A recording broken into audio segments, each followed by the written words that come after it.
Bien, alors, de Clovis à De Gaulle, vous pensez bien qu'il est impossible en une conférence d'évoquer tout ce qui est traité dans les 25 chapitres de ce livre.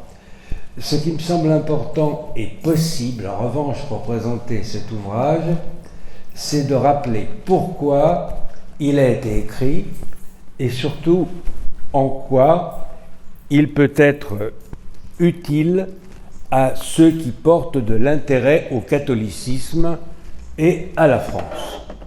Car au travers de l'évocation d'événements historiques dont j'essaie de faire partager ma compréhension à mes lecteurs, je ne m'aventurerai pas dans les choses politiques, donc c'est sur votre faim pour De Gaulle. Je parle des choses religieuses. Je cherche à éclairer le présent pour aider à ne pas perdre espoir face à un avenir plus qu'incertain. J'ai acquis la conviction depuis longtemps qu'une communauté ainsi qu'une institution n'échappent jamais aux conditions qui les ont vues naître, ces dernières agissant pour elles comme ce que les philosophes stoïciens appelaient les convenables pour chaque être humain, sans lesquels ils ne pouvaient pas vivre. Et c'est pourquoi les philosophes stoïciens justifiaient, dans certains cas, dans l'absence totale de convenables, le suicide. Ça, c'est la position des stoïciens, c'est pas la mienne, évidemment. Bon. Alors, commençons à tout seigneur, tout honneur, puisque l'antériorité, quand même, en ce qui concerne la France et la papauté, c'est quand même la papauté avec Pierre. La primauté de Pierre, dans le collège apostolique, elle a été sans conteste instaurée par Jésus, comme en témoignent plusieurs passages du Nouveau Testament, même si les protestants, par exemple, les exégètes protestants ne la comprennent pas de la même façon que les catholiques et ne contestent pas qu'il y a une primauté de Pierre dans le Nouveau Testament. Est-ce qu'elle est transmise intégralement ou pas? C'est là qu'il y a les débats. Bon, mais là, pour le Nouveau Testament, il n'y a pas de problème. Le martyre de Pierre est aussi considéré comme une chose historique, ainsi que celui de Paul, les deux à Rome, mais certainement pas en même temps, à quelques années d'intervalle, car il est probable que Paul se soit rendu en Espagne avant d'être à Rome pour prendre la suite de Pierre, en sachant très bien d'ailleurs ce qui allait lui arriver, et donc il l'a fait quand même. Bon. Seulement voilà, ce qui est important, si tout ça effectivement est très ancien, c'est de voir comment cette primauté va évoluer au cours des tout premiers siècles chrétiens et quel tour elle va prendre. Au moment où les évêques de Rome, Étienne Ier et Cyprien de Carthage, un grand martyr, se querellent sur le baptême des lapsi, c'est dans les années 254-257 après Jésus-Christ. Les lapsi, ce sont ceux qui sont tombés, c'est-à-dire ceux qui, au moment de la persécution, on leur a dit, voilà, où tu jettes un peu d'encens sur les charbons ardents, là devant la statue de César Auguste, c'est toujours un empereur mort. Hein, et avec les fous qui se faisaient diviniser de leur vivant. Hein, se faire diviniser de son vivant, ça rêve de la folie furieuse, c'était le cas de certains empereurs romains, mais d'ailleurs je pense que ce que je dis est valable pour certains hommes politiques modernes. C'est du même ordre. Hein. Bon. Donc, ceux qui... ou bien tu jettes une poignée d'encens et tu dis Caesar Furios, c'est leur seigneur, ou bien tu vas être mangé par les bêtes. Il faut comprendre que... Puis après, tu peux retourner, bien sûr, célébrer ton culte chrétien, on ne t'empêche pas. Mais il faut faire... Alors, il y en a qui ne voulaient pas, puis il y en a d'autres qui l'ont fait, ce qu'on appelle les lapsi.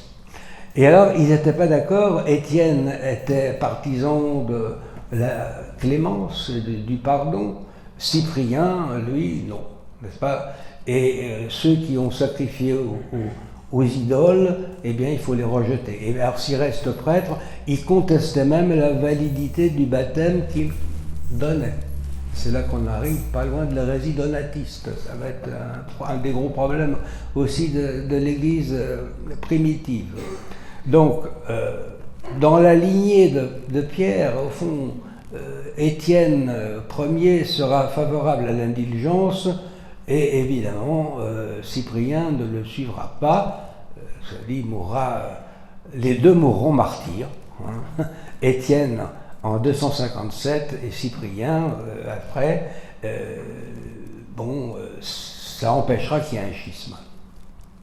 Constantin va arriver au pouvoir donc et va arrêter en 411 les persécutions par l'édit de Milan, mais l'évêque de Rome doit quand même partager l'autorité avec l'empereur. C'est ça qui est un problème, c'est que ce qu'il faut savoir, c'est que Constantin, il va un peu comme Clovis voir, il va y avoir un signe lors d'une bataille, c'est la bataille du pont de Milvius, et il voit dans le ciel le chrisme, le qui et le rho, il dit pas, et cette voix, par ce signe, tu vaincras. Voilà, seulement voilà Constantin, il ne se fait pas chrétien tout de suite. Il garde même le titre de souverain pontife, qui était un titre païen, que les impérateurs, que les Césars Augustes portaient, en tant que chef de la religion romaine, païenne. Parce qu'il y avait beaucoup de païens encore dans l'Empire, et que Constantin voulait réunir l'Orient et l'Occident, ce qu'il va réussir à faire, ainsi que quelques-uns de ses fils. Bon. Et donc Constantin ne se fait pas baptiser tout de suite, mais quand même ça ne l'empêche pas, en 325, de convoquer un concile qu'il va présider, mais d'une manière extrêmement intelligente. Il ne va rien imposer. Bon, il n'est pas chrétien, mais il va être une sorte de gardien de la liberté de parole entre les évêques. Il s'agit de discuter de l'hérésie arienne. Arius, c'est un prêtre égyptien qui, au IIe siècle, avait prétendu que Jésus, certes, était le Fils de Dieu, mais que sa divinité n'était pas de même essence, de même nature que celle du Père, de même substance. Alors, il était quand même Dieu, hein, mais enfin, voilà, bon. Mais alors, l'arianisme va évoluer au cours des siècles et va ravaler Jésus au rang de prophète. Le prophète, certes, plus inspiré que les autres, mais tout de même, de prophète, il ne restera plus grand-chose de divin. Et en tout cas, cette hérésie arienne, évidemment, vous voyez qu'elle renverse tout le christianisme. Et les évêques de Rome, constamment, alors avec plus ou moins de fermeté, parce qu'il y a la question politique, il y a l'empereur qui est là, vont combattre l'arianisme. D'autant plus que c'est difficile parce que Constantin va... C'est tellement plus simple que l'arianisme. Hein.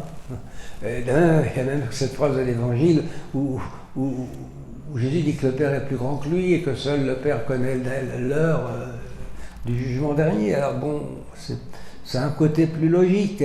Et d'ailleurs, Constantin, à la fin de sa vie, sera baptisé sur son lit de mort par un évêque arien, Eusèbe de Nicomédie, et les barbares qui veulent adopter la civilisation romaine vont se faire chrétiens, mais chrétiens ariens. Parce que ça leur donne aussi un avantage supplémentaire, c'est qu'en tant que chrétiens ariens, ils ignorent le pape, et que donc ils sont à la fois chefs politiques et chefs religieux. On ne partage pas le pouvoir. Donc, si vous êtes catholique, alors là, vous êtes bien obligé, sur le plan religieux, de compter avec l'évêque de Rome. Mais, à cette époque-là, compter jusqu'où? Alors, nous avons un édit en 380, donc de Théodose Ier, alors lui c'est un homme à poil, c'est un descendant de Constantin, qui va instaurer le christianisme comme religion d'État. Il faut dire aussi qu'il s'était fait baptiser lui, au moment du délitement, parce que, vous savez, on s'est longtemps, jusqu'au VIe siècle, posé la question des péchés qu'on pouvait commettre après le baptême. Et il y avait cette idée que d'abord, on ne pouvait pas être pardonné. Et deuxièmement, que la pénitence était extrêmement longue. Ça pouvait aller de quelques mois à plusieurs années d'éloignement de l'Eucharistie.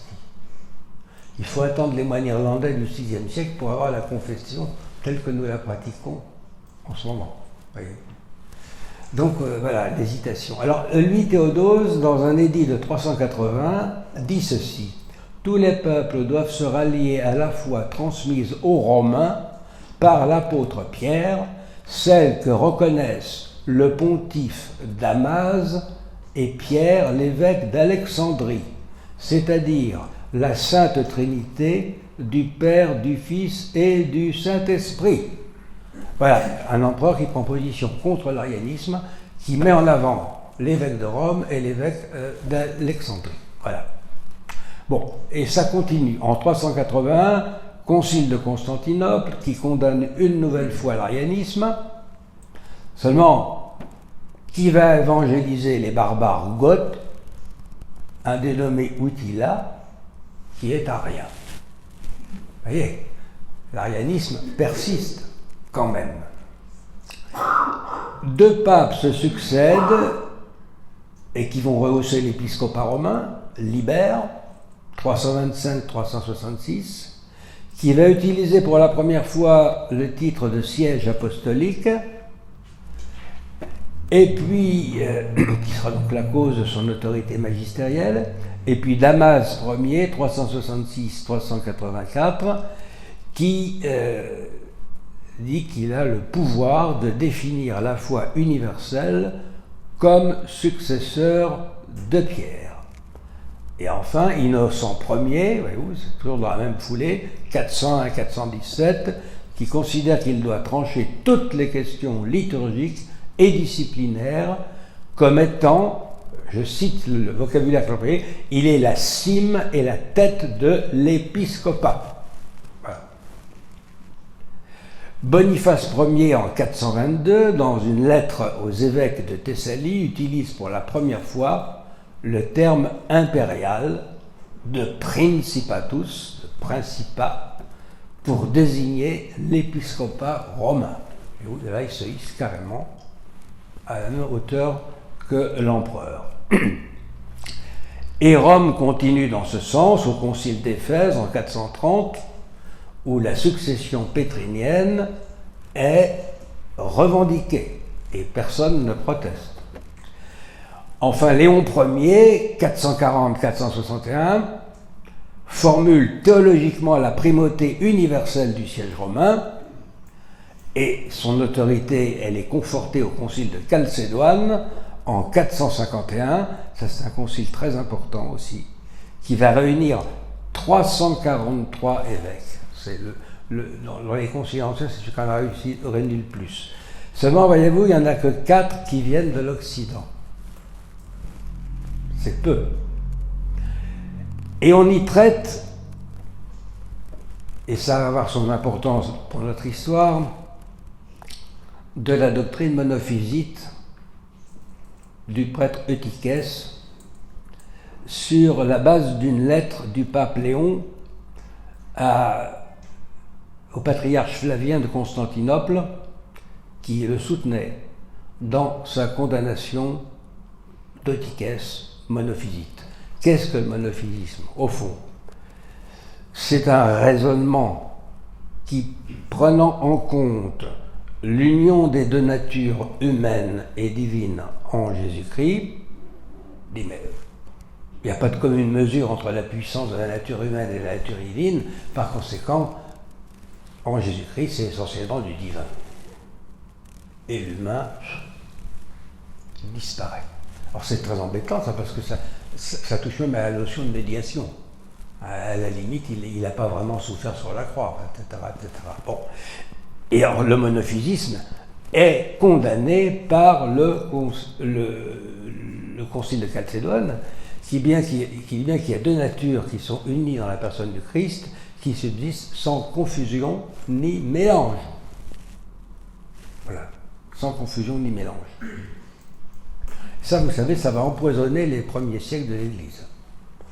D'un côté, vous avez les monophysites, de l'autre côté, les ariens, et puis alors face aux monophysites, vous aurez les nestoriens, Nestorius, patriarche de Constantinople, pas n'importe qui lui va insister sur la distinction des deux natures au point qu'on se demande si Christ est vraiment un.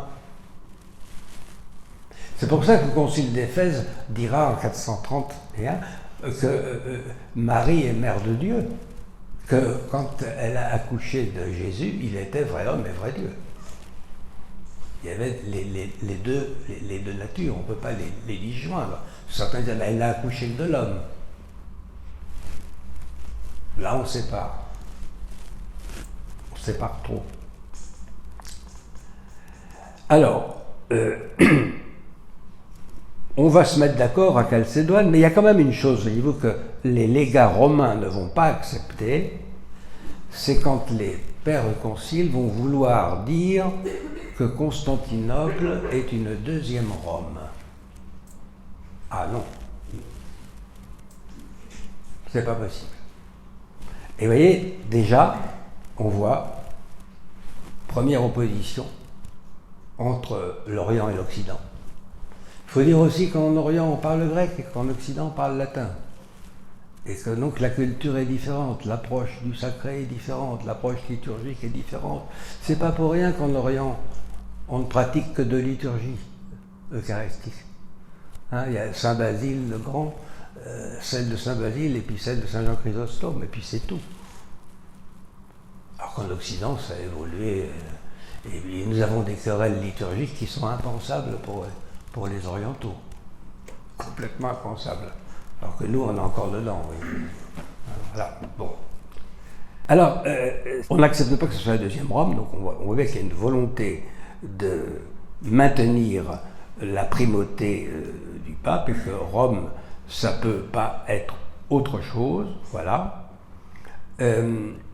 Alors, il y a, et on voit que les empereurs, si Constantin lui avait penché pour l'arianisme, ceux qui vont lui succéder à Constantinople,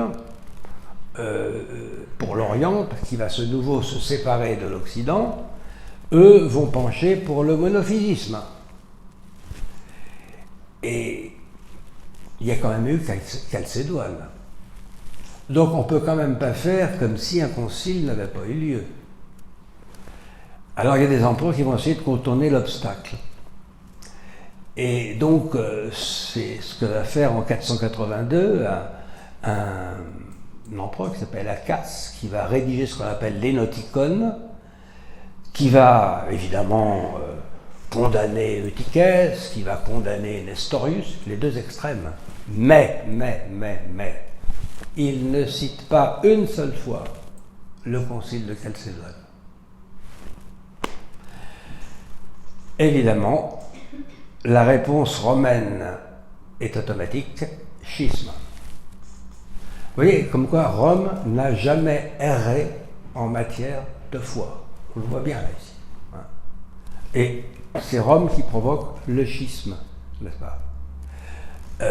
Il faut attendre 519 pour que l'empereur Justin, parce qu'il a des vues politiques pour récupérer l'Occident, et qu'en 476, il y a eu la prise de Rome par Odoacre, par les barbares.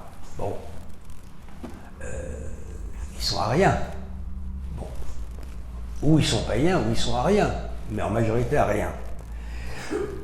Justin sait très bien qu'il faut une unité religieuse.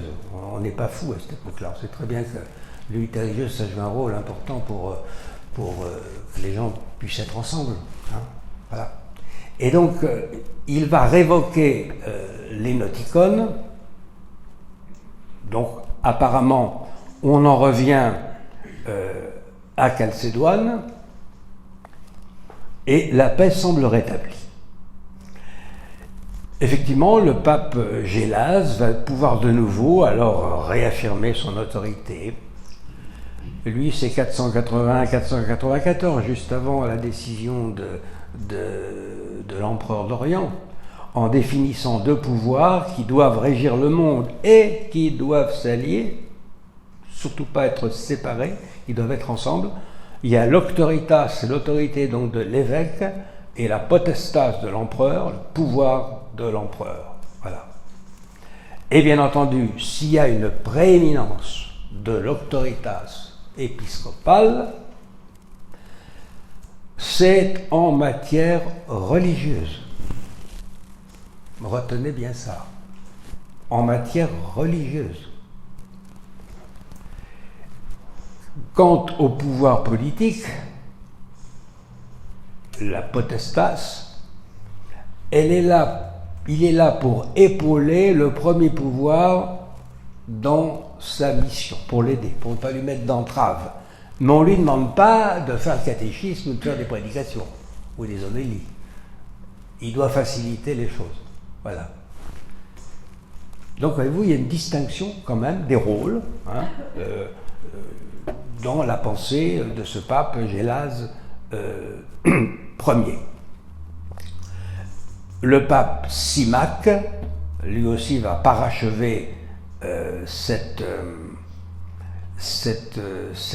conception des choses, mais en rajoutant, il veut faire mieux, il veut faire mieux, mais là il va un petit peu loin, en disant que Constantin, à sa mort, a légué tous ses pouvoirs au pape Sylvestre Ier. C'est ce qu'on appelle la donation de Constantin. Et c'est ce qui va permettre à certains papes de se déclarer au-dessus de tous les empereurs et de tous les rois.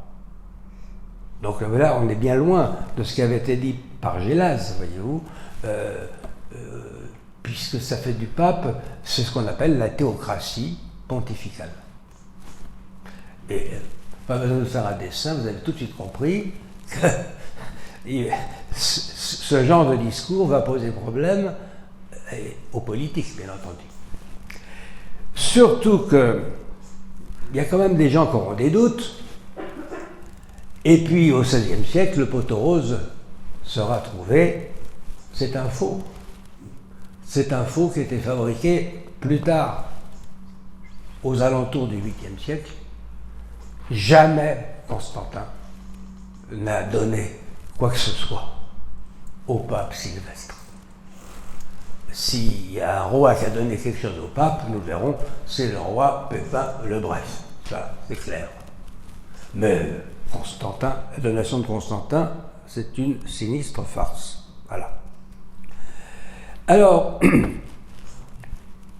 comme je vous l'ai dit, à ce moment-là, l'Occident n'a plus d'empereur. Romulus Augustule a été épargné parce que c'était un jeune, il n'avait pas 12-13 ans, et qu'il a remis ses insignes à Odoacre, le barbare, lequel Odoacre d'ailleurs ne les a pas gardés pour lui, mais il les a renvoyés à l'empereur d'Orient. Et ça, c'est la politique des barbares. Il faut bien comprendre que ces barbares-là, ils ne viennent pas là pour tout fiche par terre. Ils ne viennent pas là pour tout renverser. Ils viennent là pour, tout d'abord parce qu'ils sont chassés par les Huns, qui trouvent que l'Empire romain, c'est très bien. La preuve, c'est qu'ils apprennent sa langue et qu'ils vont prendre sa religion. Alors évidemment, la religion, c'est le christianisme. Mais elle est partagée, nous l'avons vu, entre l'arianisme et le catholicisme. Et pour un barbare qui est habitué à être un chef et à commander, surtout dans le paganisme, il commandait aussi la religion, eh bien évidemment, l'arianisme a beaucoup plus d'attrait. Puisque je vous l'ai dit, il est chef religieux, voyez-vous. Il est chef religieux. Alors, Rome tient fermement à la Christologie, la doctrine du Christ, telle qu'elle a été définie par les conciles œcuméniques. Mieux encore, les évêques de Gaule sont particulièrement chatouilleux sur cette question de doctrine. À l'époque, ce sont les meilleurs. À cette époque-là. Ils sont vraiment dans la ligne conciliaire. Et il ne se gêne pas, quel que soit le rang de la personne qui dévie ou qui semble loucher vers l'arianisme, pend les évêques excommunient. Et d'ailleurs, de l'autre côté, c'est pareil, hein, on envoie en exil. Bon, ça dépend qui commande. Hein. Donc, voilà. Alors, la nature ayant horreur du vide, et s'il n'y a plus d'empereur, bon, il y a les barbares, j'ai dit, il y a Odoacre, mais rapidement, l'empereur Zénon va être agacé par ces gens-là, et il va trouver que le peuple des Ostrogoths, qui l'embête dans les Balkans avec Théodoric, qui est un homme extrêmement ambitieux, puis qui connaît tout le monde. Il était à la cour d'Attila, donc vous voyez, il a voyagé cet homme-là. Il lui dit, allez, je te donne l'Italie. Et donc Théodoric déboule en Italie, et évidemment, mais c'est un malin. Alors il est arien, mais Théodoric est un malin, il se rend bien compte qu'en Italie, il y a quand même un évêque un peu spécial à Rome, et qui lui n'est pas du tout arien. Et donc, il va être extrêmement aimable avec lui, d'une très grande diplomatie, pour le mettre, disons, dans ses petits papiers. Voilà. Zénon va s'en rendre compte, et ça l'ennuie parce que lui, il n'est pas tout à fait chalcédonien, il n'est pas rien, c'est clair, mais il penche pour le monophysisme. C'est pas la doctrine du pape, non. Il voudrait bien récupérer l'Occident. Mais vous voyez, c'est compliqué. Parce que maintenant, il y a placé Théodoric, qui y a fait son nid, qui s'entend très bien avec le pape conciliaire. Et puis le successeur de Zénon, Anastase, est exactement dans les mêmes positions. Bon, alors, va venir un autre empereur, Justin, au moment où Clovis va devenir le roi des Francs. Alors, Justin, lui, penche plutôt vers les Chalcédoniens. Mais voyez-vous, ce qui est terrible avec ceux qu'on appelle les Grecs, et c'est pour ça d'ailleurs que celui qui est mon maître spirituel dans les philosophes, c'est Joseph de Maistre. Joseph de Maistre détestait les Grecs. Ils sont foujetons. Avec leurs formules ambiguës. Et c'est vrai que, bon, Justin, il dit qu'il est chalcédonien, mais c'est pas clair. C'est pas clair. Bon. Alors, Clovis, maintenant, venons-en à nous, à la France. Elle est en train de se faire parce que les Francs s'alignent, dont Clovis est issu, ils sont là depuis les années 320, à peu près dans la Belgique. Hein. Et puis, ils vont vers le sud. Ils vont vers le sud, et c'est surtout Childéric qui se fait connaître. Childéric, le père de Clovis. Childéric, qui est un barbare païen, qui a très bien connu Sainte Geneviève, et qui était très copain avec elle. Bon. Sainte Geneviève, il y aura une conférence à faire. C'est vraiment la maîtresse femme. J'avais fait une conférence sur elle, j'ai appelé Sainte Geneviève, en plus c'était à Paris, mère de Paris, mère de la France. Mais j'écrivais mère de façon différente, évidemment. Sainte Geneviève. Évidemment, elle était de Nanterre, et Nanterre aurait pu être la capitale de la France, mais finalement elle a choisi Lutèce, c'était Lutèce à l'époque, parce que c'était un camp romain qui avait des voies qui étaient tracées, des croisements nord-sud, elle a tout de suite compris. Et c'était l'île de la Cité, l'île de Saint-Louis, c'était voilà.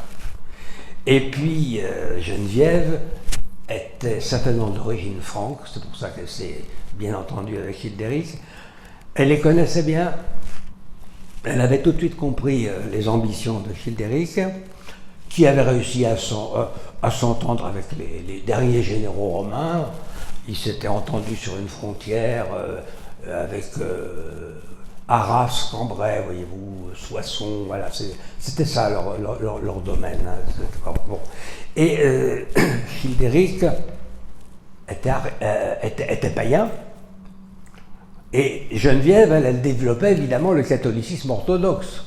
Notamment, c'est à elle qu'on doit le culte de Saint-Denis, martyr, sur le mont des Martyrs, à Montmartre, et c'est elle qui a fait construire la première église à Saint-Denis.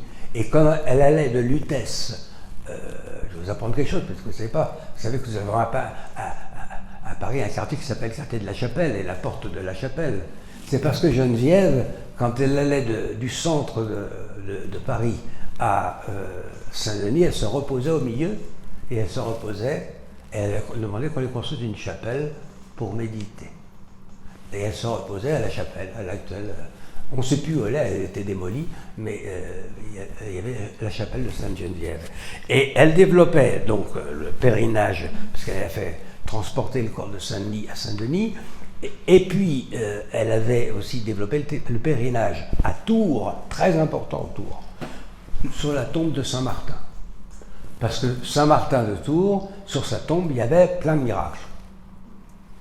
Et on accourait de partout. Bon. Ce qui est assez étonnant, c'est que ce soit avec le siège de Paris, où Childéric laissait passer tous les bateaux de Geneviève qui approvisionnaient Paris. Bon.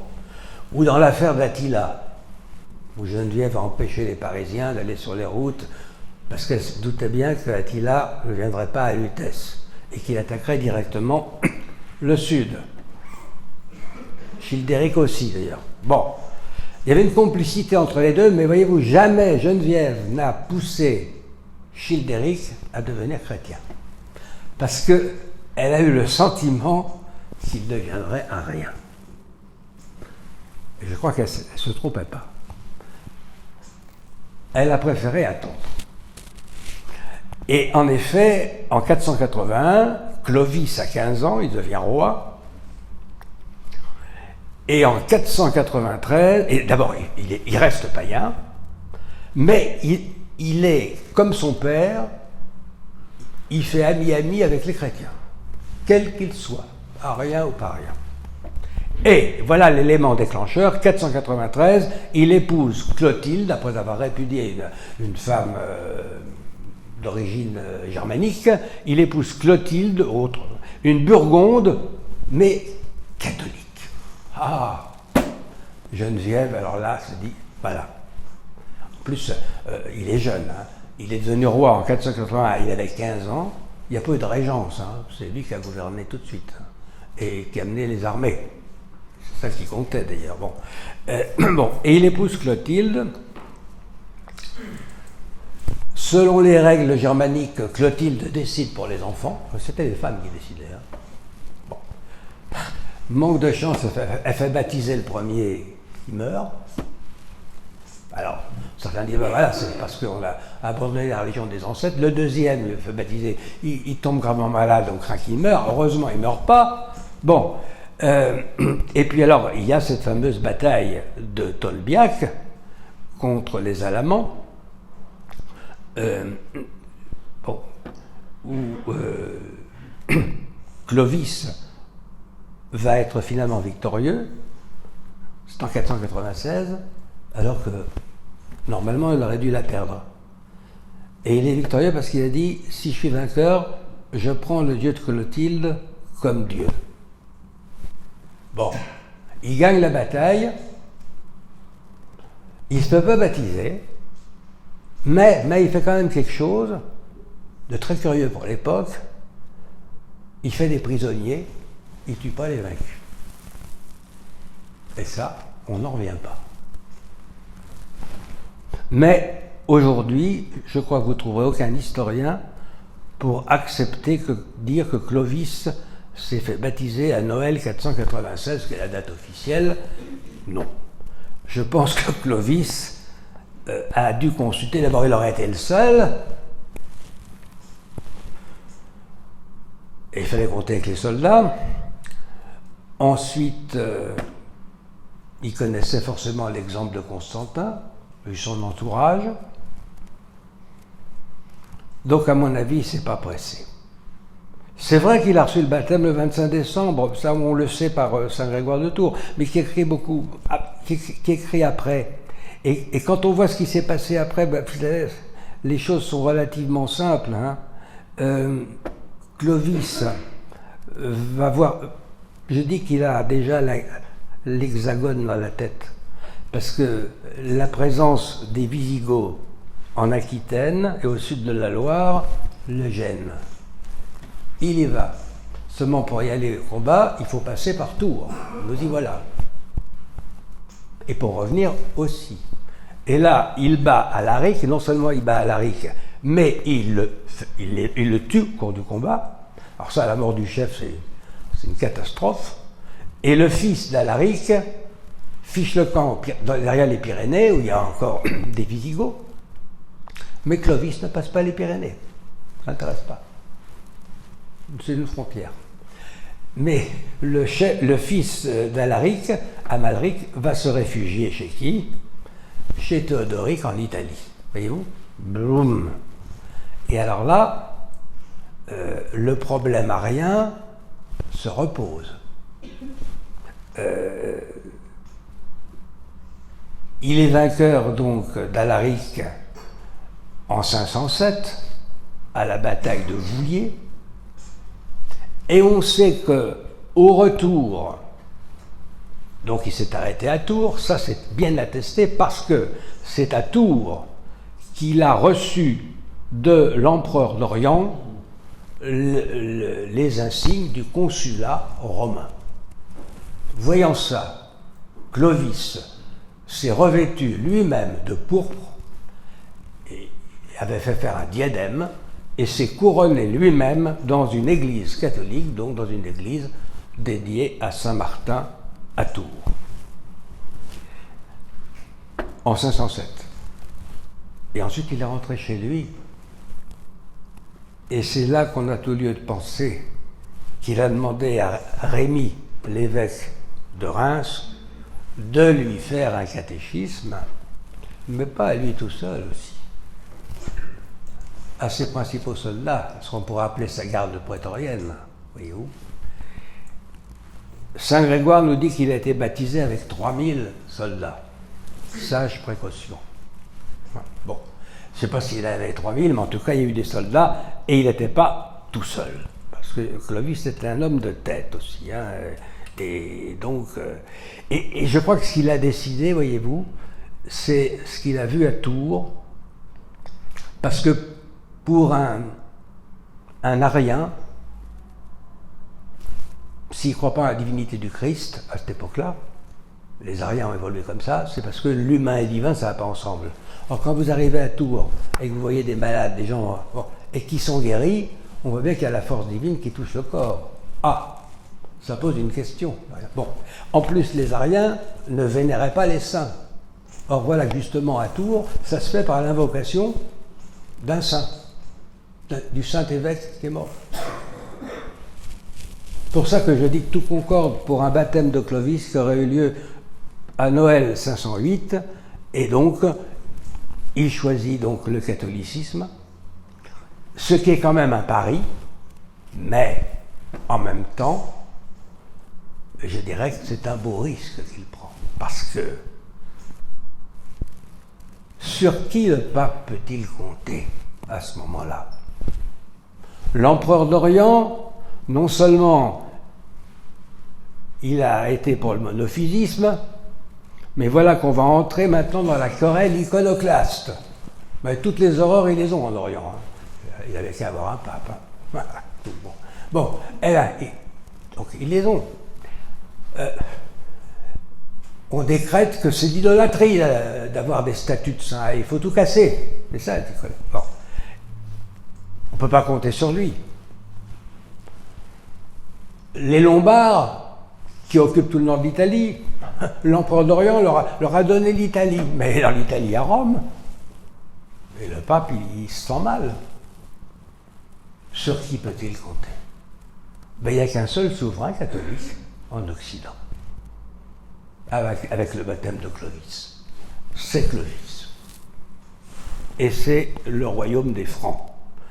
Et donc, d'autant plus que les évêques, évidemment, vont faire corps autour de Clovis, qui va les réunir une fois à Orléans, l'année de sa mort, quelques mois avant sa mort, mais là aussi il va faire comme Constantin, il va simplement les réunir pour prendre leurs conseils, leurs avis, leurs décisions, il va les forcer à rien, simplement il va les aider. Ah, vous voulez qu'on fasse ça? On va le faire. Et puis il laisse parler, il apparaît comme le modérateur. Bon. Et donc il a tout son épiscopat avec lui, voyez-vous. Malheureusement, il meurt le 27 novembre 511, l'œuvre est inachevée, mais il fonde une dynastie parce que dès qu'il prend le pouvoir, dès qu'il est baptisé, et il est aidé en ça par ses évêques, les évêques disent, ben voilà, nous reconstituons la monarchie israélite. Or, une des caractéristiques de la monarchie israélite, c'est que c'est une seule famille qui détient le pouvoir, celle de David. Eh bien, Clovis, bon, le nom de la dynastie, c'est les Mérovingiens. Ils sont malins parce qu'ils ont pris le nom du soi-disant père de Childéric, mais enfin, qui est à moitié historique et à moitié mythique, mais c'est très astucieux, ça. C'est Joseph de Maistre, parce que avoir une origine trop historique, là, il y a un côté mystère, avec Mérové. Donc, c'est lui qui donne le nom, la race des Mérovingiens. Voilà. Et notre Clovis, en tant que Mérovingien, va dire, ben voilà, la royauté, ça ne peut être qu'un Mérovingien. Et ça sera le premier succès de Clovis. Mais évidemment, ça ne règle pas tout, parce que dans les héritages francs, ben on partageait entre les frères. Les francs saliens, déjà, avaient la loi salique non écrite, les femmes n'héritaient pas. Mais s'il y avait plusieurs frères, il fallait bien partager. Comment voulez-vous faire un pays si à chaque fois qu'il y en a un qui meurt, vous partagez le pays entre différents frères? Oui, mais ils avaient quand même le modèle des anciens empereurs, qui quelquefois avaient régné avec des parents, mais qui régnaient en bonne entente. Et c'est ce qu'on va essayer de faire. Et c'est ce qui explique que quand certains Mérovingiens vont se retrouver tout seuls, tout simplement parce que leurs frères sont morts, ils ne seront pas forcément tués, ça peut arriver. Hein. On se tue un petit peu en famille quelquefois. Hein. Bon. Et l'histoire de Bruno et de Frédégonde, ça, bon, quand là les femmes sont mêlées, alors là ça a été épouvantable. Vous connaissez la fin de cette pauvre Bruno. Bon, et Frédégonde, bon. Mais en général, ça se passait quand même pas trop mal, mais on gardait quand même le principe, si vous voulez, c'est très important, l'élection. Il fallait que le chef soit acclamé, mais on ne pouvait acclamer qu'un Mérovingien, évidemment. Et il y avait quand même le rite religieux, c'était l'élévation sur le pavois. On le rapprochait du ciel. Voilà. Et c'est le seul rite religieux que connaîtront les Mérovingiens. Alors, pendant le règne des Mérovingiens, on verra, je vais parler par exemple des évêques de Gaulle qui vont être extrêmement soucieux de l'orthodoxie catholique. Quand le pape Vigile, qui va régner de 537 à 543, sera emmené de force à Constantinople, on va lui faire signer des papiers, il fera une sorte de compromis, mais en fait il reviendra vite dans le droit chemin. Immédiatement, les évêques de Gaulle diront ben, on ne le reconnaît plus comme pape, il est hérétique. Et le souci, donc, on s'observait. Hein. On voulait bien respecter le successeur de Pierre, mais il fallait qu'il marche comme Pierre, dans la foi de Pierre. Hein. Voilà. Et en conformité avec les conciles. Voilà. Donc, et c'était des durs, hein, les évêques de Gaulle. Souvent, c'était d'anciens préfets, c'était pas des mous, hein, c'était des anciens soldats. Regardez Saint-Martin. J'ai cité Saint-Martin, c'est un légionnaire. Hein. Saint-Ambroise de Milan, bon, il était mort à ce moment-là, mais enfin, c'était quand même un ancien préfet de Milan, qui est devenu évêque. Bon, Bon, c'était quand même des gens qui savaient. Bon. Alors, ces Mérovingiens, ils vont arriver à tenir, mais il y a toujours des moments de faiblesse. Et le dernier, Dagobert, fameux roi Dagobert Ier qui meurt en 639, manque de chance pour lui. Il laisse un enfant de 4 ans et il faut une régence. Ça, c'est terrible. Parce que la femme n'est pas très à la hauteur, et c'est là que tout de suite, l'aristocratie, une aristocratie qui s'était formée, va sortir de sa poche un maire du palais. C'est-à-dire un aristocrate qui va aider cette pauvre régente et ce pauvre roi de ça, oui.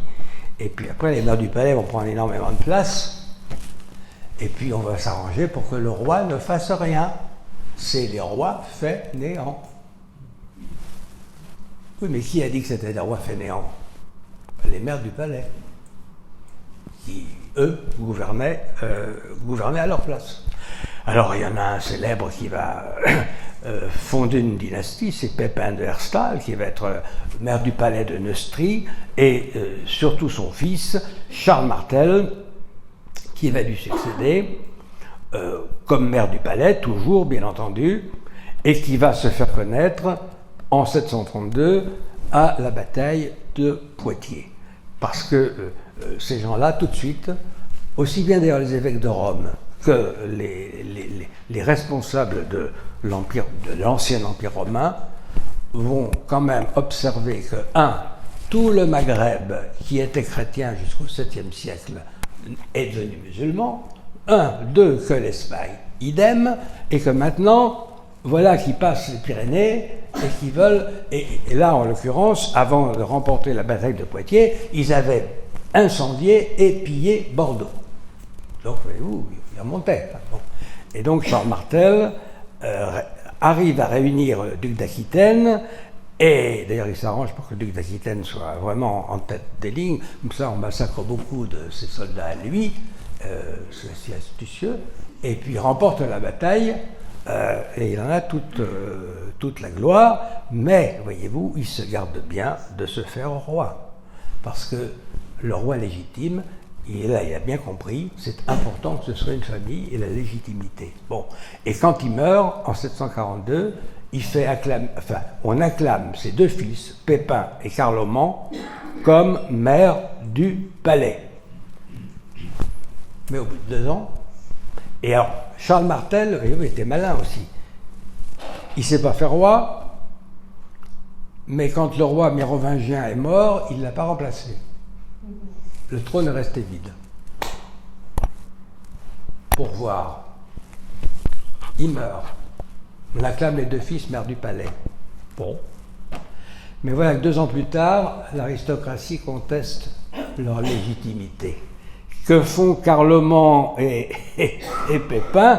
Eh bien, ils vont au couvent où se trouvait rasé et enfermé un mérovingien, ils le sortent du couvent et ils le mettent sur le trône. Ben voilà, la légitimité, elle est là. Et ça marche. Et ça marche. Bon, alors, ils ont compris. Alors, Pépin va avoir la chance de faire un bon mariage, il va se marier avec la fille du duc de Laon, il va donc s'allier avec une grande famille, la fameuse Berthe, dite au grand pied, je ne sais pas s'ils étaient grands ou pas, c'est comme ça qu'on l'appelait en tout cas, Berthe au grand pied, dont il aura 2 enfants, dont le fameux Charlemagne. Bon, et à partir de ce moment-là, comme il a une descendance, son frère Carloman, qui n'avait aucun goût pour la politique, mais qui avait une vocation religieuse, entre au couvent, et il est tout seul. Alors, il se dit, voilà, comme ça va toujours mal entre le pape et les Lombards, ariens, eh bien, il écrit au pape Zacharie une lettre générale, disons, sur une question qu'il tourmente, sans donner de nom et sans précision, mais ça va, il n'était pas idiot, l'autre, il a compris. Il dit, voilà, dans un pays, qui doit porter la couronne? Celui qui gouverne effectivement ou celui qui l'a par tradition légitime et qui ne fait rien? Et le pape lui répond, mais c'est celui qui gouverne effectivement. Et à ce moment-là, Pépin fait rentrer au couvent Childéric III, le mérovingien, et il se fait acclamer, puis sacré roi à Soissons par Boniface, le célèbre Boniface, archevêque de Mayence, et pour la première fois, il reçoit une onction du Saint-Crème, qui est déjà baptisé, les chrétiens, hein, dans une cérémonie spéciale, et c'est le premier sacre. Il n'y avait pas de sacre alors. C'est le premier sacre. Et ce sacre-là, au fond, va légitimer le changement de race. Parce qu'il n'y a pas de parenté entre les Mérovingiens et les Carolingiens. Et ça, c'est la raison pour laquelle Pépin va en demander un petit peu plus. Et ça va arriver tout seul parce que la querelle iconoclaste est de pire en pire. Le pape voit vraiment qu'il aura un ennemi dans l'empereur d'Orient, et donc le pape lui-même, quitte Rome et vient se réfugier auprès de Pépin dans son château de Pontion en Champagne, et il va même jusqu'à Saint-Denis, et là il va sacrer une deuxième fois Pépin, sa femme et ses 2 enfants. Et il va déclarer à Pépin qu'il est son compère en esprit, que ses enfants sont ses fils spirituels. C'est ça la référence la plus ancienne à francienne de l'Église. Mais par l'intermédiaire du souverain. Hein. Il ne s'agit pas du pays tout entier. Non, c'est le souverain. Hein. Et en l'occurrence, Pépin et ses 2 fils, et le pape va lui donner le titre de protecteur et de fils aîné de l'Église, et aussi de roi très chrétien. Après, ça faudra attendre plus tard pour que ça revienne, mais c'est là la première fois que ça va venir. Et donc, fils adoptif de Saint-Pierre aussi. D'où le patronage de Sainte Pétronille, patronne des rois de France, qui a sa chapelle dans la basilique Saint-Pierre. Hein. Et cette chapelle, elle sera donnée en toute propriété au roi de France et aux Français, et le roi Louis XI la fera refaire, etc. Et vous savez qu'on y dit toujours la messe pour la France et les Français le 31 mai. Sainte Pétronille. Vous voyez, ça remonte à cela. Bon, quand Charlemagne va arriver au pouvoir en 768, à la mort de Pépin, il va devoir partager avec Carloman. Bon, on sait très bien qu'ils ne vont pas s'entendre, puisqu'ils sont déjà sacrés tous les 2 séparément, l'un à Noyon, l'autre à Soissons. Carloman a la bonne idée de mourir en 771, et Charlemagne va régner seul. Bon. Le pape, à ce moment-là, et ça aussi il faut le retenir, parce que c'est la cause de beaucoup de choses, le pape est en butte à Rome aux grandes familles aristocratiques. Lui aussi a des problèmes, mais sauf qu'il n'a pas d'armée. Alors, en plus, on y met le paquet, non seulement on veut son pouvoir, mais on l'accuse de toutes sortes de choses épouvantables, argent, sexe, etc., tout y passe. Et ce pauvre Léon III va se réfugier auprès de Charlemagne, et Charlemagne, eh bien, va lui promettre son appui, et il va descendre en 800 avec son armée, hein, au mois de décembre, et puis il va mettre de l'ordre. Et d'abord, on va commencer par régler le problème du pape. On va faire venir les accusateurs, ils vont s'exposer, et après, on sera attendu à ce que le pape parle, et Charlemagne a refusé. Ça, ici, il faut le retenir. On ne juge pas le pape. Charlemagne va dire, voilà, le pape, nous allons lui demander un serment sur les saints évangiles et en présence de Dieu, comme quoi il est innocent de tout ce qu'on l'accuse. C'est signé, terminé. Et tous les accusateurs du pape sont condamnés à mort. Et Charlemagne laissera le soin au pape de les gracier. Oui, seulement la suite, évidemment, ne se déroule pas tout à fait comme Charlemagne l'avait prévu, parce que le 25 décembre, on se prépare à la messe, bien sûr, il prie, et fait ce qu'on nous raconte à l'école, c'est vrai. Là, il lui a fait un sale coup, il lui a mis la couronne sur la tête. C'était pas prévu comme ça. Charlemagne devait se faire acclamer et ensuite se couronner lui-même, parce que le roi, l'empereur, ne tient pas son pouvoir par l'Église de Dieu. Il tient son pouvoir de Dieu directement. Et ça, c'est fondamental parce que c'est à la base de toute la querelle du sacerdoce et de l'Empire et aussi des problèmes qu'auront les rois de France au début, enfin de la monarchie capétienne, quand ils vont tomber sur des papes un peu mégalomanes. Et je vais terminer en évoquant Philippe le Bel, parce qu'au fond, l'histoire de Philippe le Bel, finalement, elle est très emblématique de toute cette aventure. Boniface VIII va aller tout à fait, il va pas innover, il va pas inventer la théocratie pontificale, elle existait déjà avec Innocent III. Seulement Innocent III était un homme astucieux, intelligent, très bon théologien. Il a en face de lui Philippe Auguste. Bon, il y a des histoires matrimoniales assez compliquées. Mais que voulez-vous, le pape est astucieux, habile, il négocie. Bien sûr, il va l'excommunier un peu. Bon, après, on trouvera une formule d'arrangement. On va quand même pas fiche toute la France par ado. Bon, voilà. Bon. Et Boniface VIII, lui, ne l'entendra pas ainsi. Parce que c'était tout simplement un homme extrêmement orgueilleux et qui, très fort des victoires remportées par ses prédécesseurs contre les empereurs d'Allemagne, entendait bien mater aussi les rois de France, parce que je vais vous dire que Saint-Louis, par exemple, n'avait pas du tout approuvé la politique des papes à l'encontre des empereurs allemands. Parce qu'il avait bien compris que ce qu'il faisait contre les empereurs allemands, il pouvait aussi le faire contre eux. Et donc se proclamer au-dessus des empereurs, au-dessus des rois.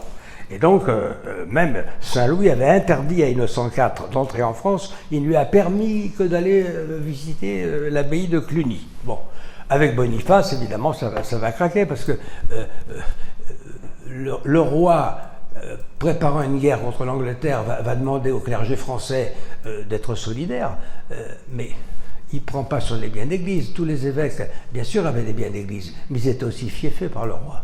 Donc, c'est sur ces fiefs-là qu'il leur demande de l'argent. Et le pape, évidemment, proteste en disant qu'on n'a pas le droit. Hein. Et bon, Philippe le Bel répond tout de suite, il interdit toute sortie d'argent de France. Bon, sans nommer le pape. Moralité, il n'y a plus d'argent qui arrive à Rome, c'est tout. Alors, il faut bien négocier. Bon, on va négocier, mais finalement, le pape ne veut rien entendre, et il publiera la Bulle Unam Sanctam, qui n'invente rien, qui reprend la théorie des deux glaives, mais évidemment, Philippe le Bel ne l'accepte pas. Alors il dit, je ne vais pas lutter contre le pape. Et c'est là qu'il entreprend de dire, écoutez, après tout, mais ce pape, c'est un faux pape. D'ailleurs, son prédécesseur a renoncé, Célestin V, c'est le premier à avoir renoncé. Il faudrait voir dans quelles conditions il a renoncé. Et il y avait toutes sortes de bruits qui couraient. Et c'est là qu'est l'incident d'Anagni. Il ne le fait pas gifler avec un gantelet de fer, pas du tout. Il lui fait lire son acte d'accusation par Nogaret, qui va être jugé par le prochain concile, et le pape, tellement mégalo et tellement susceptible, il en meurt 3 semaines après. Voilà. Et heureusement, Benoît XI arrangera les choses, mais ensuite Philippe le Bel dira les papes à Rome, ils sont en danger, il vaut mieux qu'ils soient tranquilles en Avignon. Et c'est comme ça que vous aurez la papauté d'Avignon, qui sera pendant tout à fait régulière, jusqu'à ce que il y en ait un qui ait de retourner à Rome. Évidemment, c'est normal que l'évêque de Rome siège à Rome, seulement le conclave se tient dans la ville où le pape est mort, et c'était dangereux de mourir à Rome. C'est ce qui est arrivé malheureusement au dernier des papes d'Avignon, et c'est ce qui a donné l'élection d'Urbain VI, qui est un véritable monstre. Hein, il a fait tuer 5 ou 6 cardinaux, enfin bon, et qu'on a élu un autre pape, Clément VII, qui a dû aller en Avignon, et qu'on s'est retrouvé avec 2 papes, et il y en aura même 3 avec Jean XXIII à Pise. Le concile de Constance ramènera à 1 Martin V, mais on essaiera encore à Bâle d'en mettre un 3e, d'ici, c'est pour ça que je termine sur lui, Félix V, le duc de Savoie, qui, bon, va se faire avoir, mais il s'en rendra compte, et démissionnera et il sera fait cardinal et légat du pape pour toute la région, donc il s'en tirera bien. Mais voyez-vous, les limites étaient tracées. Hein. Et au fond, on voit bien par la suite que à chaque fois qu'on s'en est tenu aux leçons de ce passé que je viens rapidement de... Eh bien, il n'y a jamais eu d'histoire. Quand on les a dépassés, alors là, il y a eu des histoires. Parce qu'on ne pouvait pas remettre en cause cela. Merci.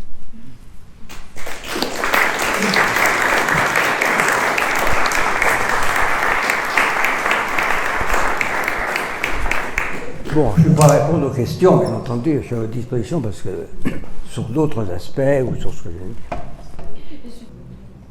Est-ce que, si effectivement, la question est si effectivement Boniface VIII était mégalomane, en tout cas l'histoire l'a retenu comme tel, est-ce qu'on peut considérer qu'une bonne partie de la crise était aussi due à la mégalomanie également de Philippe le Bel, qui était quand même réputé pour être très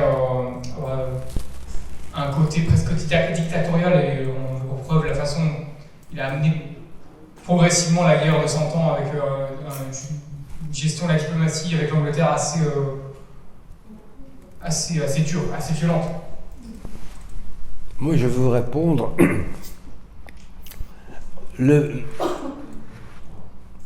La question anglaise, elle s'est posée avant Philippe le Bel, avec le fils de Philippe Auguste, Louis VIII. Louis VIII a failli être roi d'Angleterre. Et s'il ne l'a pas été, c'est parce qu'il n'y avait pas d'évêque pour le sacrer là-bas. Et le but, si vous voulez, des rois de France, parce que les rois d'Angleterre étaient des Français, hein, ils s'appelaient Plantagenets. Bon. Et ils avaient de nombreux fiefs en France pour lesquels ils rendaient plus ou moins hommage au roi, leur suzerain. Donc, en ce qui concerne Louis VIII, il avait fait un accord comme quoi il renonçait à la couronne d'Angleterre, il se retirait, mais il y avait un dédommagement sur les terres et sur de l'argent à payer. Or, les Anglais n'ont pas tenu leur parole. Alors, évidemment, le successeur, les successeurs n'ont eu de cesse que de récupérer ce qu'ils pensaient leur appartenir, surtout si on ne leur rendait pas l'hommage qui était dû. C'était les règles de la féodalité, c'est tout. Quant à Philippe le Bel, il n'a pas été plus autoritaire que d'autres. Philippe le Bel était absolument dans son droit, parce que, je vous l'ai dit, il percevait... D'abord, le pape lui devait de l'argent pour la croisade d'Aragon, la papauté, le Saint-Siège lui devait de l'argent, puisque il était parti en croisade contre le roi d'Aragon avec son père Philippe III. Alors voyez-vous, le roi d'Aragon, je vous signale quand même qu'il était catholique, et le pape avait décrété que c'était une croisade, comme ça permettait au roi qui allait se battre contre lui de percevoir la décime. Oui, mais à condition de payer. Or, ils n'ont pas payé. Et le roi, d'ailleurs, il en est mort à Perpignan, le père de Philippe le Bel. C'est pour ça que Philippe le Bel avait quand même une dent contre le Saint-Siège, bon, et tout le monde se plaignait de la fiscalité du Saint-Siège. Pas oublier que dans l'histoire avec les empereurs d'Allemagne, c'était ça aussi qui était en jeu. L'argent qui coulait à flot de l'Allemagne à Rome. Bon, alors, Philippe le Bel, il a mis le holà. Hein, et il s'est dit, après tout, tel évêque, moi je lui ai donné telle terre, je l'ai fait ceci et cela. Eh bien, il est français. En tant que Français, il doit participer à l'effort de guerre, comme tout le monde. Je ne prends pas les biens d'église. De même, quand il va confisquer les biens des Templiers, il les administrera, mais dès que le concile de Vienne se sera prononcé avec Clément V, les biens des Templiers seront donnés aux chevaliers de Saint-Jean. Parce qu'il était impossible, même à un roi, qu'un laïc utilise des biens d'église. Donc il a absolument... C'est Boniface qui était un faucheton, n'est-ce pas, et qui a joué de l'excommunication comme d'un objet politique, et là il est tombé sur un os avec Philippe le Bel, qui n'a pas accepté, puisque c'est comme ça, eh bien, c'est un concile qui va trancher. L'autre, il était tellement vexé qu'il en est mort, c'est pas de la faute du roi. Hein, bon, du tout. Il n'a pas été susceptible. Quand on n'est pape, on doit savoir encaisser les coups. Sinon, il faut changer de métier. Bah oui. Quand on est roi, c'est pareil. Voilà. Donc, non, Philippe le Bel n'était pas du tout mégalomane. Il savait jusqu'où il fallait aller. Il savait s'arrêter. Bon, voilà. Quand il y avait des trêves, il les signait bien volontiers, mais il fallait les respecter. Et là-dessus, il était extrêmement sourcilleux, parce que c'est un homme qui était très pieux, il ne faut quand même pas l'oublier. C'est un roi son modèle, c'était son grand-père, Saint Louis, et il avait le souci de la religion, et Boniface VIII le dégoûtait par sa mégalomanie, comme les Templiers le dégoûtaient parce qu'ils ne respectaient pas leurs vœux, dont le premier, le vœu de pauvreté. Bon, la pauvreté des Templiers, non, il ne faut pas pousser quand même, n'est-ce pas surtout à l'époque où il n'y avait plus de croisade, c'était un scandale pour cette époque-là où les choses devaient être ordonnées. Non, il y a une légende noire de Philippe le Bel qui ne correspond absolument pas à la réalité. J'aurais deux questions. Alors l'une qui tient plus du détail et l'autre qui demande un bref résumé d'un long processus. Alors la première, vous avez parlé de Léon III auquel Charlemagne avait soulagé le fait de prendre la parole, mais il me semblait qu'il avait été débarrassé de sa langue par des assassins à Rome. Léon III, une agression qu'il avait mutilée.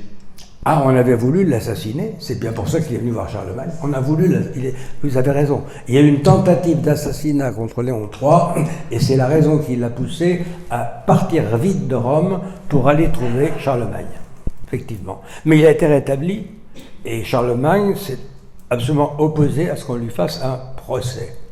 Et ça restera dans l'histoire, parce qu'on ne peut pas juger le pape. Et ça restera aussi...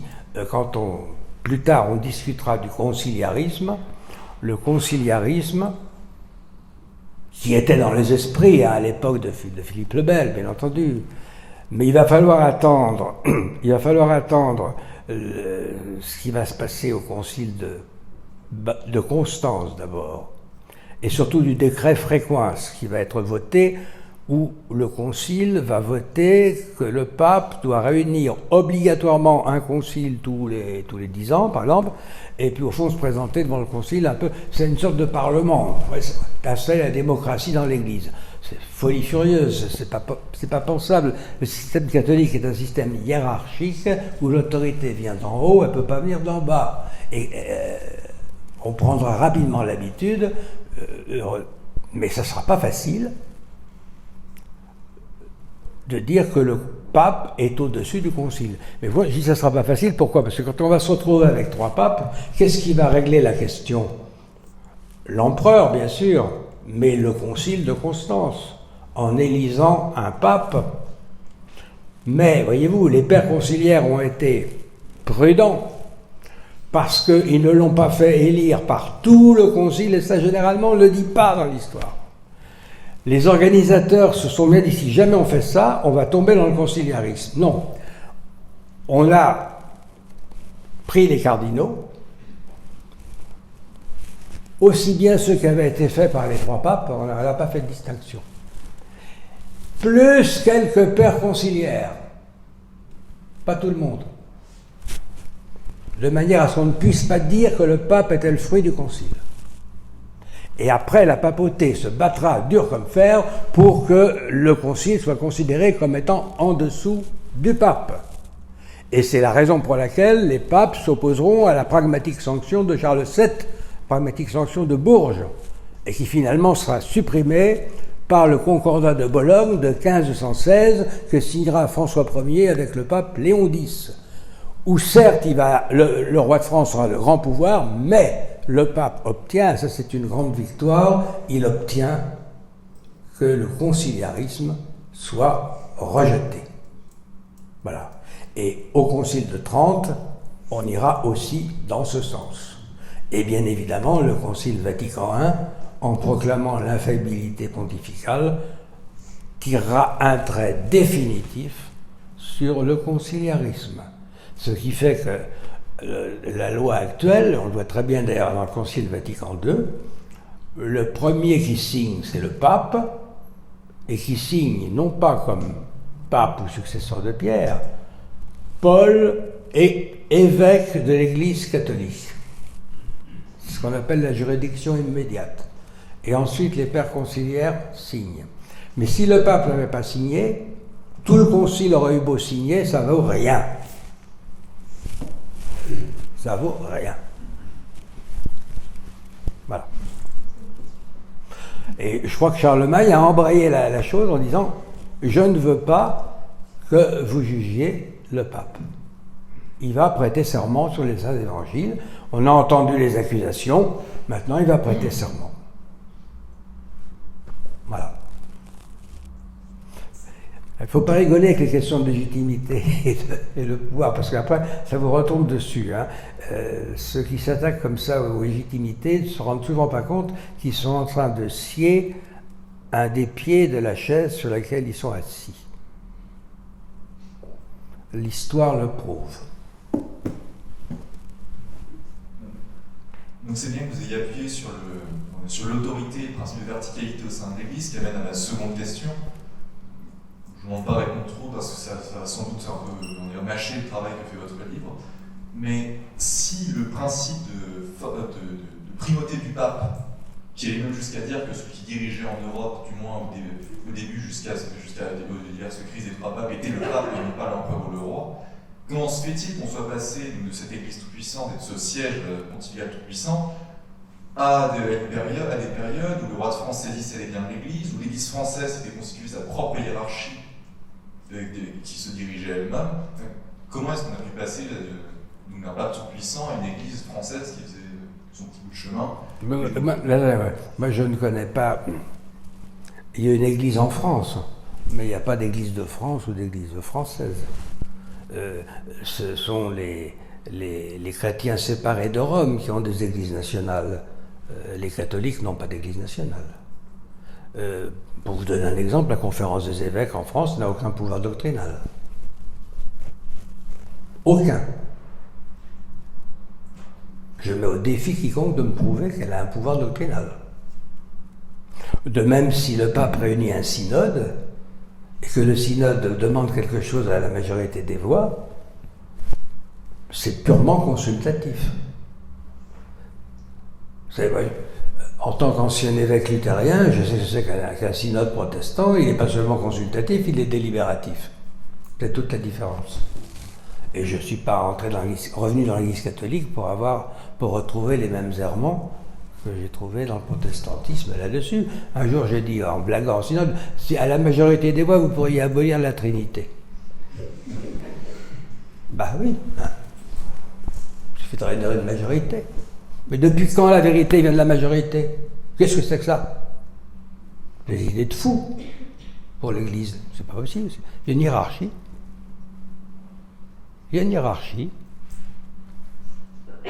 Et il faut savoir aussi que si quelquefois, je ne cache pas qu'il y a eu des papes assez curieux au long de notre histoire, mais ce qui est assez intéressant, c'est que ces papes-là n'ont rien fait sur le plan doctrinal. Bon, il faut laisser passer, et puis de toute façon, Dieu s'y retrouve toujours. Et puis il y a un système qui est là et qui fait que c'est un peu comme pour les rois, vous savez, c'est encadré.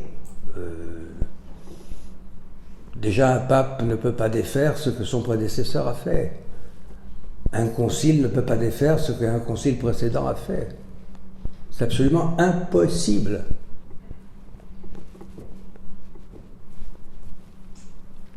C'est comme les lois fondamentales du royaume de France, où Louis XV disait à ce sujet, cette très belle formule, qu'il était dans l'heureuse impossibilité de les changer. C'est pareil pour l'Église catholique.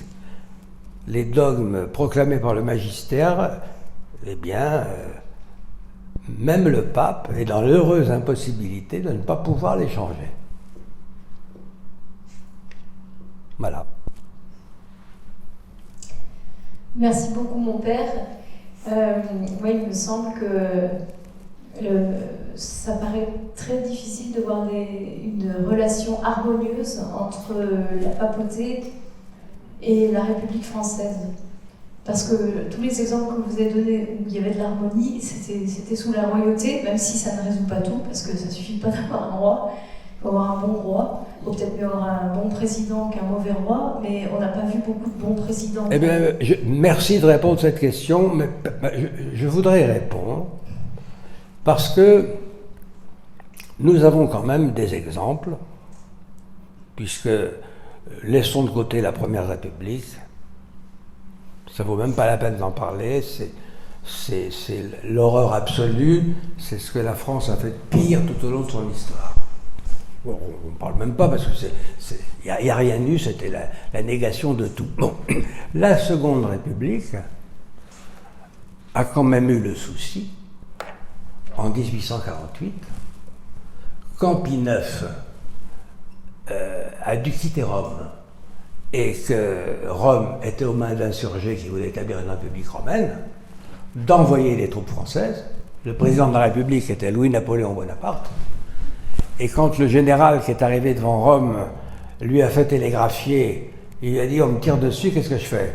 Parce que la Chambre avait dit « il s'en va, il va mettre de l'ordre », mais il n'avait pas d'ordre précis. Le président lui a dit « on vous tire dessus ?» Tirez, mais savez tirer vous, c'est un très bon artilleur. Et il a tiré sans démolir un seul monument de Rome.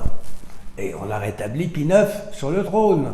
Et ensuite, il y a eu l'Empire, vous me direz, bon, quand il y a eu la Troisième République, mais ça s'est très bien passé.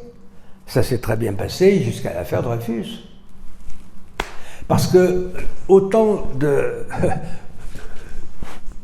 Quand les républicains vont être au pouvoir, disons, en 1878, quand on va en finir avec la Chambre monarchiste, ils ne seront pas d'accord, le comte de Chambord, enfin je ne vais pas revenir là-dessus, sur ces hésitations.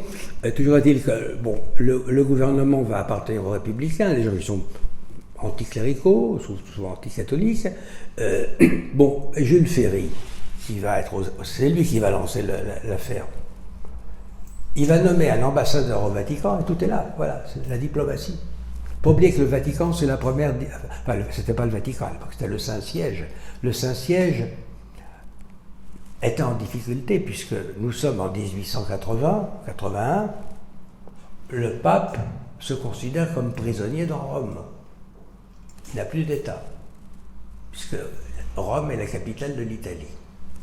La France ne rompt pas sa relation diplomatique. La France de la Troisième République, avec Jules Ferry, envoie le comte de M, qui était un comte fait par Pie IX. Vous vous rendez compte? Pie IX, pour les républicains d'époque, c'était vraiment l'archétype du pape. On savait que ce bonhomme, il était bien vu à Rome. On l'envoie à Rome. Et tous ces messieurs qui avaient dit on va faire la séparation des églises et de l'État. Arrivés au pouvoir, ils ne le font pas. On renvoie quelques congrégations, mais on maintient absolument le concordat. Et pendant tout le temps où Ferry était au pouvoir, il n'y a eu aucun problème avec les articles organiques. C'est-à-dire que le gouvernement nommait toujours les évêques, mais avant de nommer les évêques, on donnait à l'ambassadeur une liste de noms, et il était prié de les montrer au pape, et de voir si le pape était d'accord ou pas d'accord. Voilà. Et ensuite, le gouvernement ne présentait au pape que des noms sur lesquels on était parfaitement d'accord. Le problème, c'est qu'en 1898, éclate le scandale Dreyfus, on se rend compte qu'il y a eu une erreur judiciaire, il y a une campagne épouvantable qui se mène. Les catholiques, à cause du journal La Croix, qui se déclare le journal le plus antisémite de France, fait une campagne antisémite absolument odieuse contre Dreyfus et entraîne une grande partie de l'Église catholique. on va jusqu'à remettre en cause la République. Alors évidemment, la partie la plus ultra anticatholique, celle du Parti radical socialiste, et en particulier d'Émile Combes, va remettre sur le tapis la question de la séparation. Émile Combes est élu président du Conseil des ministres, puisqu'il y a une majorité de gauche, en 1902, en décembre 1902, mais voyez-vous, arrivé au pouvoir, il hésite. À ce moment-là, vous avez un député socialiste, d'extrémiste, qui lui dit « supprimons le budget des cultes ». Et Émile Combes lui répond « vous n'allez pas tirer d'un trait de plume sur 14 siècles.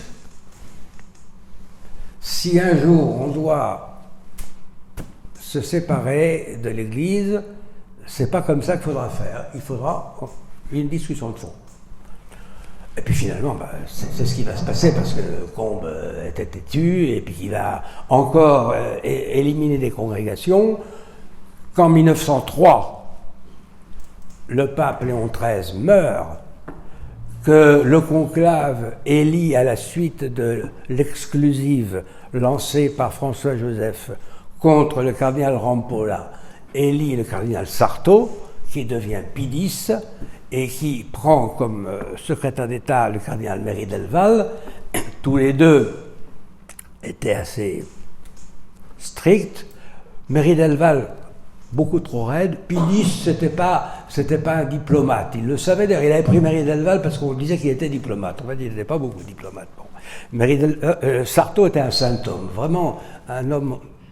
Pie X, c'est un homme remarquable. Et son catéchisme, d'ailleurs Benoît XVI en disait beaucoup de bien, il a raison. Je pense qu'à l'heure actuelle, le catéchisme qui apprendrait le plus à nos catholiques, c'est celui de Saint Pie X. Voilà. Parce qu'il est le plus clair, et au moins il n'escamote pas la messe. Voilà, c'est clair. Les autres n'escamotent pas non plus, mais ils en parlent d'une manière tellement confuse que c'est pas satisfaisant pour les ignares qu'il y a aujourd'hui. Il en faut des choses plus carrées, et bon. Eh bien, bon. Pie X, évidemment, va être très raide, et donc ça amènera la séparation de 1905, que Pie X va condamner. Je signale qu'il y a une encyclique là-dessus, Vehementer Nos, 1906. Donc, aucun catholique ne doit accepter, comme étant catholique, la loi de 1905. C'est clair, hein? Ah ben oui, ça je regrette. C'est tout. Le magistère a parlé. Et quand on va renouer les relations diplomatiques avec le Vatican, la République va le faire, en 1921. Et dites-moi, au fond, c'est avec le pape, on va commencer avec Benoît XV, mais en fait ce sera Pie XI. Or, quand Pie XI négocie avec la République française, qui est Pie XI? Il n'est même pas chef d'État, il n'est qu'un chef religieux. Et il négocie avec une république qui a une loi de séparation qui nous dit en son début que la République ne reconnaît et ne subventionne aucun culte. Et elle a un ambassadeur auprès d'un homme qui n'est qu'un chef religieux. Eh oui, il faudra attendre 1929 pour que les accords de Latran donnent au Saint-Père la cité du Vatican. Bon. Oui, comme quoi c'est possible. Et Pie XI, en 1924, quand... parce qu'il faudra bien donner un statut à l'Église de France, vous comprenez, un statut juridique. Pie XI, en acceptant qu'il y ait des associations cultuelles diocésaines, mais en acceptant juste cela, hein, c'est-à-dire une toute petite partie de la loi de 1905, va réitérer toutes les condamnations de Saint Pie X à la grande horreur du gouvernement français. Mais il devra l'avaler, ça. Et on maintiendra l'ambassade auprès du Saint-Siège. Et le nonce sera en France le doyen du corps diplomatique, c'est-à-dire celui qui présente les vœux au président de la République. Et quand j'étais petit, c'est pour ça que j'ai voulu que ce soit la seule image qui soit dans ce livre. J'ai vu, c'était en 1953, je suis né en 1944, voyez-vous, donc c'était en 1953. Le nonce apostolique en France, Angelo Roncalli, avait été envoyé en 1945 pour régler le difficile problème des évêques, puisque les communistes, au moment de la libération, ont demandé 65 démissions d'évêques pour collaboration avec Pétain. Bon. De Gaulle, évidemment, ne voulait pas, mais il fallait négocier. Mais comme il y a eu le vote constitutionnel de 1946 et que De Gaulle n'était pas d'accord, il est parti. Et il a donc été remplacé par Vincent Auriol, qui était l'ancien ministre des Finances de Léon Blum, qui était donc socialiste et qui était plutôt agnostique. Il s'est très bien entendu avec Angelo Roncalli, nonce apostolique, puisque de 65 démissions, on est arrivé à 3. Il y a 3 évêques à qui on a demandé de prendre leur retraite, voilà, c'est tout. Et l'affaire a été close, vous vous rendez compte. Si bien que, quand le nonce a quitté Paris, Pie XII a immédiatement fait savoir qu'il le créait cardinal. Eh bien, Vincent Auriol a téléphoné à Pie XII et lui a demandé l'autorisation de renouveler, pour une fois, le privilège des rois de France en sa faveur. C'est-à-dire de pouvoir coiffer lui-même le nonce de la barrette de cardinal. Et j'ai vu, j'étais petit, au cinéma, aux actualités, et il y a la photo là-dedans. Imaginez ça aujourd'hui, à l'Élysée. Tout le monde en habit. Ah oui, c'était l'habit que de Pie, blanc. Vincent Auriol sur un trône avec le grand cordon de la Légion d'honneur, les 2 portes qui s'ouvrent, le nonce habillé en cardinal, mais comme on était en cardinal à l'époque, hein, c'est-à-dire pratiquement une sorte de capa magna, mais enfin c'était pas un petit truc rouge, hein, c'était bon. Et qui s'est avancé devant le président, il s'est agenouillé, et le président a pris la barrette et lui a mis sur la tête. Et il n'y a eu aucune protestation, ni la libre pensée, ni rien du tout. Et il se trouve que ce nonce est devenu le pape Jean XXIII. Et pour terminer, De Gaulle avait en 1958, j'en dis quelques mots, mais je ne veux pas me suis arrêté à De Gaulle parce qu'après moi je me suis occupé de politique et puis ça aurait ressemblé à des mémoires. Et je dis tout de suite, je n'écrirai jamais mes mémoires. Voilà. Et donc, mais je sais très bien que, parce que j'étais proche du gaullisme, je suis toujours d'ailleurs, qu'il y avait des aménagements de prévus en ce qui concerne la loi de 1905, mais que le problème du général, c'est qu'il n'a trouvé aucun évêque pour discuter de cette question avec lui et ses ministres. Parce que à ce moment-là, les évêques étaient tout occupés de problèmes de décolonisation et que en 1958, De Gaulle apparaissait comme l'homme des colonies, de l'Algérie française et de la communauté, donc de la mainmise sur l'Afrique. Donc on n'a pas voulu du tout discuter avec le général. Et donc on a gardé la loi de 1905, mais je vous signale qu'il y a tout de même eu la loi Debré en ce qui concerne l'enseignement, qui améliorait la loi Barranger qui avait été prise sous la 4e République, et avec l'accord des socialistes, donc toujours dans la ligne de Léon Blum, qui était tolérante à l'égard du catholicisme, et que les choses se sont finalement très bien passées. Et pour en terminer avec un des derniers gaullistes et qui a œuvré, et vous allez voir que là aussi l'Église catholique n'est pas traitée comme les autres, mais malheureusement on ne le sait pas assez, on ne sait pas s'en servir, mais ça c'est notre époque qui est lamentable. Monsieur Balladur, quand il était Premier ministre de M. Mitterrand, a mis sur pied quelque chose qui ne s'est réalisé qu'en 2002 et qui a été signé sous Chirac et par Lionel Jospin, qui est l'instance de Matignon, dont le président, qui a 2 présidents, 2 coprésidents, un c'est le nonce apostolique et l'autre c'est le Premier ministre en charge. Et Il y a l'archevêque de Paris en est membre de droit, ainsi que le président de la conférence épiscopale. Donc les problèmes, voyez-vous, peuvent se régler à ce niveau-là, et beaucoup de choses ont été réglées au temps où on faisait fonctionner l'instance de Matignon. Maintenant, j'ai l'impression qu'elle ne fonctionne plus beaucoup, et j'ai l'impression que la conférence des évêques de France, je ne porte pas de jugement, hein, c'est un constat qui me semble comme ça, mais je me trompe peut-être, hein, vous savez, moi je ne suis pas partout, puis je vieillis, hein, j'ai l'impression que la conférence des évêques de France se prend pour le vis-à-vis du gouvernement. Or, ça n'est pas, alors sur le plan de la doctrine catholique, ça ne tient pas debout, absolument pas.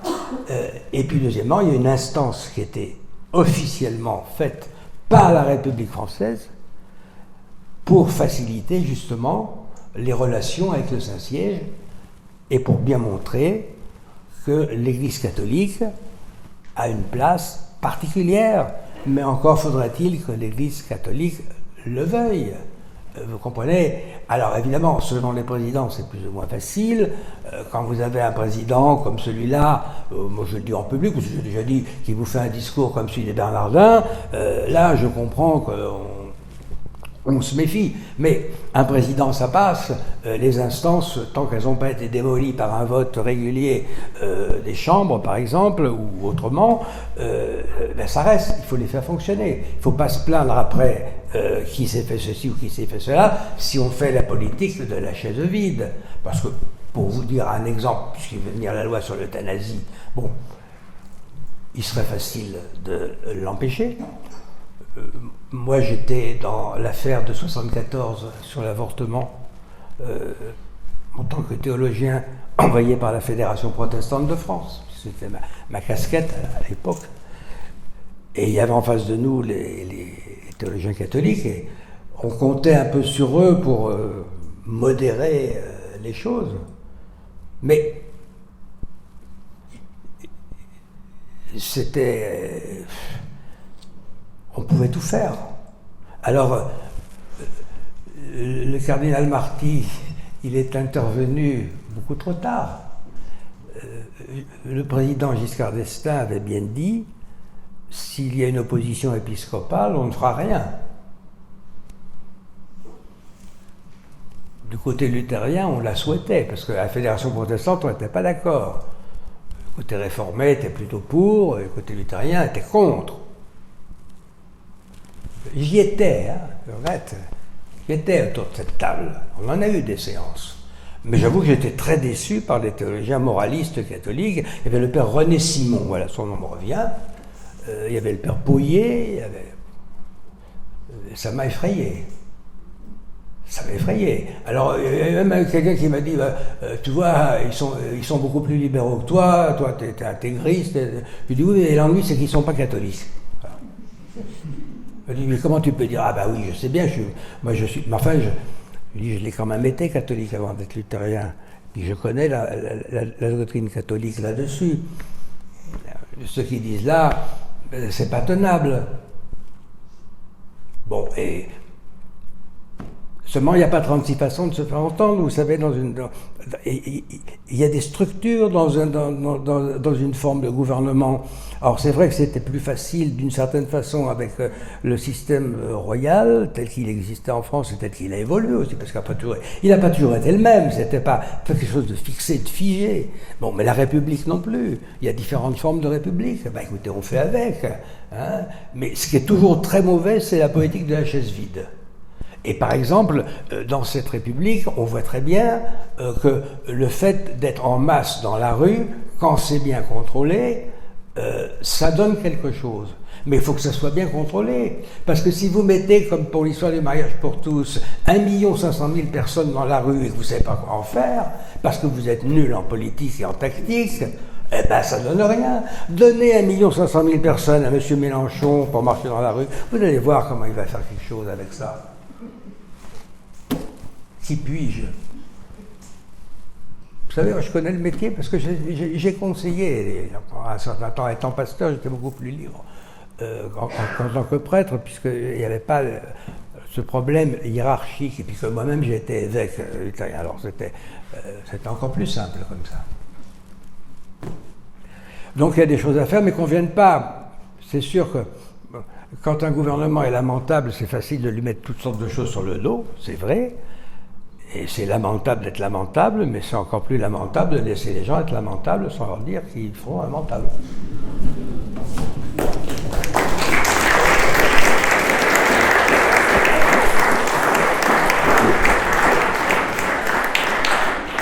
Merci beaucoup, merci mon père pour cette conférence passionnante. Je pense qu'on a du pain sur la planche, ce qu'il faut compris pour avoir ou un saint roi ou un saint président. Je préférais un saint roi, mais enfin on se contentera d'un saint président et d'un président saint. Un saint pape, 2 saints évêques. Bon, faut qu'on se bouge, faut compris. Je rappelle que, pour ceux qui ne le savent pas, il y a une initiative qui a été lancée qui s'appelle la France Prie, et tous les mercredis à 18h, devant le calvaire le plus proche de chez vous, vous pouvez prier le chapelet pour la France. Je veux dire, on en a bien besoin. J'y étais tout à l'heure, on était 3. Mais parfois on est 6, parfois on est un peu plus, un peu moins. Mais je pense que, de toute façon, le Christ l'a dit, là où 2 ou 3 d'entre vous sont réunis, je suis là. Et je pense, voilà, moi ce que je retiens de votre conférence, c'est qu'il y a du pain sur la planche pour les chrétiens. Et puis je vous donne rendez-vous, si vous le souhaitez, le mois prochain. La conférence sera donnée par l'abbé Couture, qui a déjà donné une conférence sur le linceul de Turin, et qui là donnera une conférence sur les traces de Saint François Xavier, sur l'apostolat en Asie, mais c'est sur les traces de Saint François Xavier, mais aujourd'hui. C'est quand même sur l'apostolat d'aujourd'hui. Et puis, en décembre, alors exceptionnellement, le Café Philo de novembre ne sera pas le premier mercredi, puisque ça tombe le 1er novembre, ça sera donc le 8 novembre.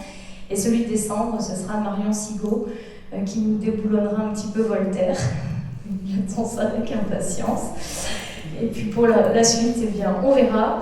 Et je vous propose, si vous le souhaitez, de partager un moment de convivialité au Papin Gourmand. Et puis pour ceux qui veulent participer éventuellement aux frais d'organisation, une cloche qui est à votre disposition. En tout cas, merci et merci d'être venus nombreux. J'espère que cette soirée vous a plu et vous donne envie de revenir. Merci mon père. Je suis les livres. Et pour ceux qui sont arrivés d'ailleurs, notamment, enfin pas en retard, mais je sais que c'était un peu compliqué la route, le père est à votre disposition pour signer des dédicaces de son livre qui m'a l'air très intéressant en vue de cette conférence. Donc il se tient à votre disposition pour signer les dédicaces. Voilà.